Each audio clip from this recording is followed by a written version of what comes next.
Hello dear all. आइए आज कक्षा 10वीं के चैप्टर 1 की एक्सरसाइज 1.1 का ये जो हमारा पहला प्रश्न दिया हुआ है कि निम्नलिखित संख्याओं को अभाज्य गुणनखंडों के गुणनफल के रूप में व्यक्त कीजिए। ठीक है, एक बहुत महत्वपूर्ण प्रश्न है और ये बोर्ड एग्ज़ाम में आपको पूछा जाने वाला है। इसमें 5 प्रश्न दिए हुए हैं, तो इन 5 में से 2 प्रश्न हमने अभी हल किए हैं। देखिए, सबसे पहला प्रश्न है 140। ठीक है, 140 के अभाज्य गुणनखंड करना है। ठीक है, अभाज्य संख्या आपको मालूम है, अभाज्य संख्या होती है 2, 3, 5, 7, 11, 13, फिर 17, फिर 19, 23, 29, इस प्रकार से 25 संख्या हमको मिलती है। पिछले वीडियो में हमने डिस्कस किया था।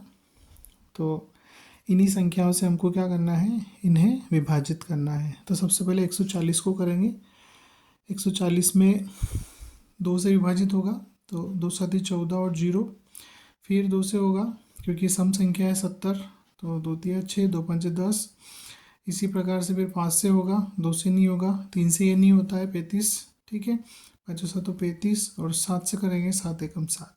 तो इस प्रकार 140 के अभाज्य गुणनखंड को मिले 2, 2, 5 और 7। तो 140 बराबर हमने लिखा 2 गुणा 2 गुणा 5 गुणा 7। तो इस प्रकार से 140 के अभाज्य गुणनखंड हो गए। ऐसे ही हम देखेंगे 156 के।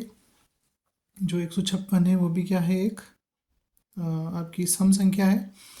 तो सम संख्या 2 से विभाजित होती है, इसलिए 2 से करेंगे। सबसे पहले 2 से करेंगे, 2 7 14, एक बचेगा, 15 में से 14 घटेंगे, 16 हो जाएगा यहाँ पर, 2 8 16। फिर 2 से करेंगे, 7 में करेंगे, 2 3 6 होगा, एक बचेगा, 2 9 18 हो जाएगा। फिर अब ये 2 से नहीं होगा, 3 से करेंगे, 3 से हो रहा है इसमें, तो 3 एकम 3, 3 तिया 9, और फिर होगा आपका 13 से, तो 13 एकम 13। तो इस प्रकार से आपका 156 के अभाज्य गुणनखंड हो गए 2 गुणा 2 गुणा 3 गुणा 13। ठीक है, तो उम्मीद करता हूँ आपको समझ में आया होगा। इसके आगे के जो अगले 3 प्रश्न हैं उनको हम अगले वीडियो में डिस्कस करेंगे। तब तक के लिए थैंक यू। चैनल को सब्सक्राइब करें।